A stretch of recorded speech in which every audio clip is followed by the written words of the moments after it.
Okay, so what have we got here? We've got two companies, Joe's Garage and Acme Corporation, and we want to share a record between the pair of them. So I'm going to make a simple record or contract.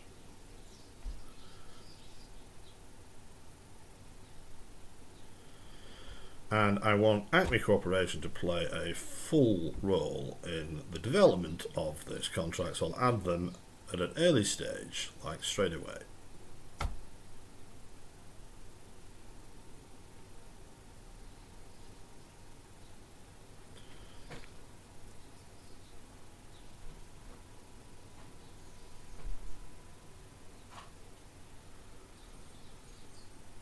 And so, good out. And the great news is that these two values here, start with 9A and 9A here, are exactly the same. And that tells me that these two systems have an identical record, not just that they've performed identical operations, but the result of that is identical.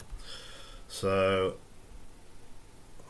I can now add fields to this record and then subsequently add constraints and other rules to that record. So I'll chunder along and wait for that to all match up, and ooh, yummy.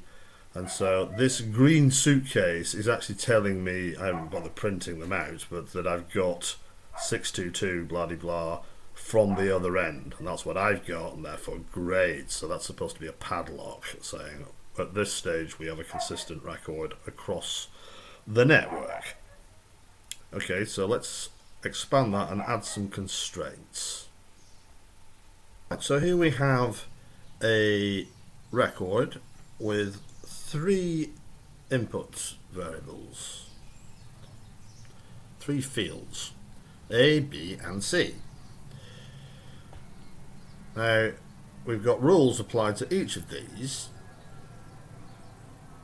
So for field A, we've got two rules: a submit rule, which says that only Acme Corporation can submit field A, and we have a constraint which says that you're going to have to provide a value that is greater than 10. B can only be input by Joe, and he has to provide a value which is less than A. So you can reference other variables, which is of course going to be pretty important. And then we have field C, which is equal to these two. So as it's equal, we won't be needing to fill it in. It will be done automatically once A and B have been resolved, and only then. And as you can see, we've got this record on both systems, and the hashes are identical, and we've got a green suitcase, which tells me that I've got that same hash from the other end, and we know that the resultant state of the record is identical. We feel very safe. So what we now have to do is everybody has to agree the rules. We've all got to, on both screens, on both Acme and over at Joe's, we've all got to say yes to all the rules. When we've all said yes to this rule, that will go. This chain will go green, and when we've got green on both of these, then that will go green. And when we've got green everywhere, then we know we will have consensus on the rules. So let's go and now there may be loads of those, so what you can do is with the rule sets, there needs to be a concept for finishing editing so that we know that you're not going to add anything else once you've accepted. So there's some locking issues, but essentially you can just click accept all the rules, and you will say yes to everything, and we're going to do that on here as well. And and magically we will get thumbs up everywhere.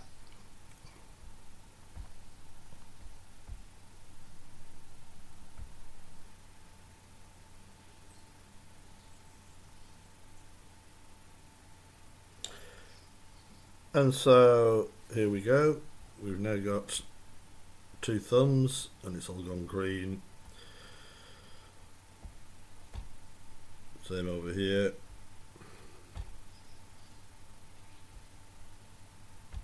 And so we can now set the contract to live. So all this stuff will disappear, but we'll get an input field if we should be getting one. The things that we put in will be restricted by what's said here. So publish.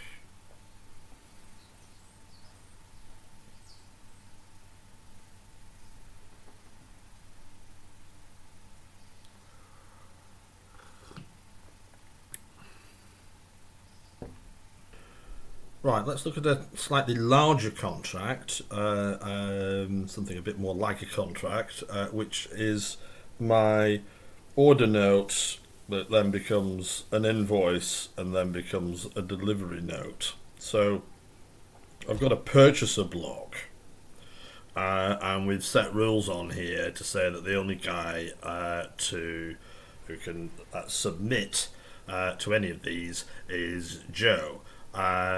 These should really be roles, of course, for reusability, but that's something that's missing, as I've mentioned. And then we've got a vendor block, and only Acme can submit to any of those. But there's just the name and address stuff that I decided to put in. Now we've got a transaction block with all the stuff in. And in here I've got 2 items, which are just, these rows are identical, that have got a description, a quantity, a unit price and an amount. And so the description and how many I want is for Joe the purchaser to fill in. The unit price is for Acme to submit. But we've got an approve rule. Normally, don't care what your address is, or if I do, I may care and have some rules, but I may want to look no matter what. I mean, I could just set a rule and say I want to accept a unit price above a certain amount, or I could have both. But so with that, what has to happen is that in order for us to get the green ticks at the end, Joe will have to approve that field. Now we've also made it private because we're going to add in the delivery boy as a third member of the contract, White Van Deliveries, and we don't want them to know what the prices are because they're secret. But he needs to know what he's picking up and where he's taking it to, which is what we've got up here in purchaser and vendor.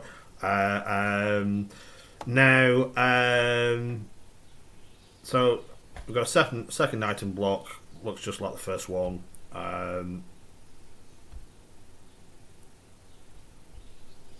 Close that. And then we've got a totals block at the bottom, which I put in to show off the syntax, the referencing syntax for these variables. Now, in the item block, we've got that the amount is equal to unit price times quantity. We don't need to fill that in, obviously, once unit price is done. Well, the point of that being, was that I just needed to say unit price and quantity because they are variables within the current context in this block. But if we're somewhere else in the document and we need to reference that variable, then we need to start from the root with the underline or underbar character dot transaction item and then amount plus transaction item 2 and amount. Now, of course, you want to have arbitrary items, and you want this to be a kind of a sum thing, as you'd expect in Excel. And yeah, we're on the case. And here's the delivery boy, and we've defined a list awaiting delivery on the bus or delivered, and the only guy that can submit is the white van delivery guy. So what will happen when this goes live is he just gets a select list, and then I've got collected and delivered dates, and so he just fills them in as part of his system, but they're relevant to this entire transaction, and hopefully you can see similar patterns in your businesses. So I'll just make that live.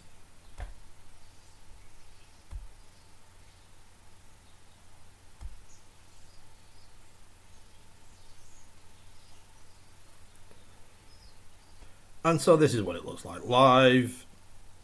I'm Joe's Garage, so I can only just fill in the purchaser stuff, and I can just say what I want and how much. And then when the other side fill in the unit price, I will then need to click a thumb to say yes, it's okay. But I won't need to do that for any of these.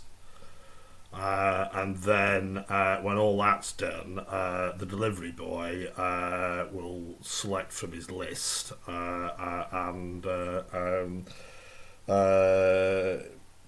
possibly automatically we can assign a date or what have you. So